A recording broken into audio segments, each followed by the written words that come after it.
Mafia రెచ్చిపోతుంది. జర్నలిస్టులపై దాడులు చేస్తున్నారు పెద్ద ఎత్తున. అందులో భాగంగానే మా విశాలాంధ్ర పోస్పట్రాజు విలేకరు గోవింద్ పైన అమానుషంగా కర్రతో దాడి చేశారు. ఆ క్షణంలో కత్తుంటే కత్తితో దాడి చేస్తారు. మనం నిజాన్ని నిర్భయంగా రాయడమే ఒక పాపంగా తయారైంది. కొంతమంది రాజకీయ నాయకులు ఆ ముసుగులో భూ కబ్జాలు చేస్తుంటే దాన్ని జర్నలిస్టులు వెలికి తీస్తుంటే దాన్ని తట్టుకోలేక భౌతిక దాడులు దిగుతున్నారు. భవిష్యత్తులో ఇట్లాంటి దాడులు జరగకుండా ప్రభుత్వం కఠిన చర్యలు తీసుకోవాలని ఈ సందర్భంగా డిమాండ్ చేస్తున్నాం. ఏదైతే నిన్న విశాలాంధ్ర విలేకరులపై ఎవరైతే గుడివారి కృష్ణ అనే వ్యక్తి దాడి చేశారో ఆ దాడికి విశాఖపట్నం జర్నలిస్టులు అంతా దానిపై ఖండిస్తున్నాం. అలాగే ఎన్నోసార్లు మేము ఎప్పుడు డిమాండ్ చేస్తున్నాం.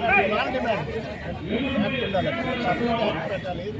ఏదైతే ఎస్సీ ఎస్టీ వాళ్ళకి ఎలా ఉంది మనకు కూడా కఠినమైన చట్టం తీసుకురావాలి. మనం డిమాండ్ చేస్తున్నాం.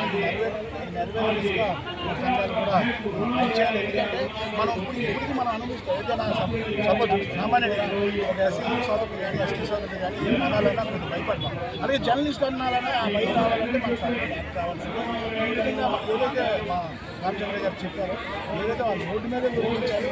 లేకపోతే ఇప్పుడు మేము గోవిందపై దాడిని విశాఖలోని జర్నలిస్ట్ సంఘాలందరూ కూడా ఖండిస్తున్నారు.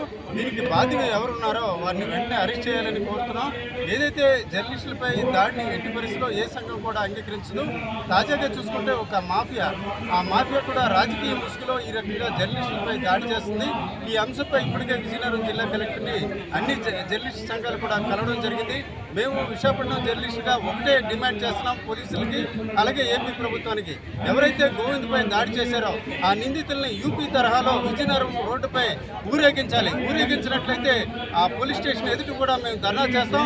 ఈ విషయంలో జర్నలిస్టుల సంఘాలందరూ కూడా ఏకమై ఈ అంశంపై తీవ్రంగా పోరాటం చేయడం కాకుండా రాజకీయ నాయకులందరికీ కూడా ఒకటే హెచ్చరిక చేస్తున్నాం.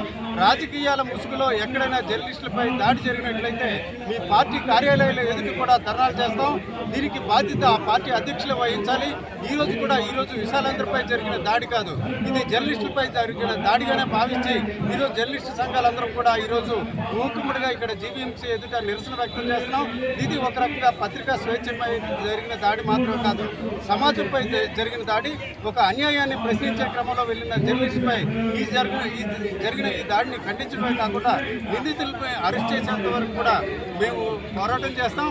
అలాగే విజయనగరం జిల్లా పోలీసులకి మరొకసారి రిక్వెస్ట్ చేస్తున్నాం, డిమాండ్ చేస్తున్నాం, అప్పీల్ చేస్తున్నాం. ఎట్టి పరిస్థితుల్లో నిందితులను అరెస్ట్ చేయాలి. నిందితుడిని యూపీ తరహాలో విజయనగరం జిల్లా రోడ్లపై కూడా ఊరేగించాలని కూడా మేము జర్నలిస్ట్ సంఘాల తరఫున డిమాండ్ చేస్తున్నాం. మరి అక్కడ కొందరు దొండగలు కావాలని పథకం ప్రకారం కూడా దాడి చేశారు.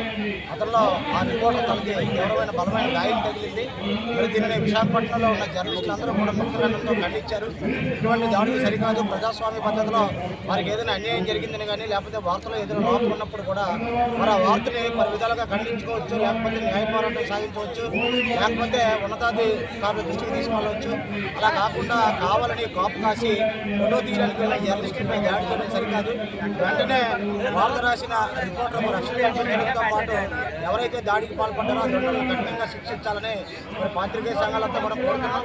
గతంలో కూడా పార్వతీపురంలో ఇటువంటి ఘటన జరిగినప్పుడు అందరం కూడా కలిసి డిఐజీ గోపీనాథ్ రెడ్డి గారిని కలవగానే వెంటనే యాక్షన్ తీసుకున్నారు. ఇప్పుడు కూడా మరి ఈరోజు జర్నలిస్టులు అందరూ కూడా ఎవరైతే దాడికి చేశారో దాడికి పాల్పడ్డారో వారిని గుర్తించి తక్షణమే అరెస్ట్ చేయాలనేది మా జర్నలిస్టులందరూ డిమాండ్గా తెలియజేసుకుంటాం.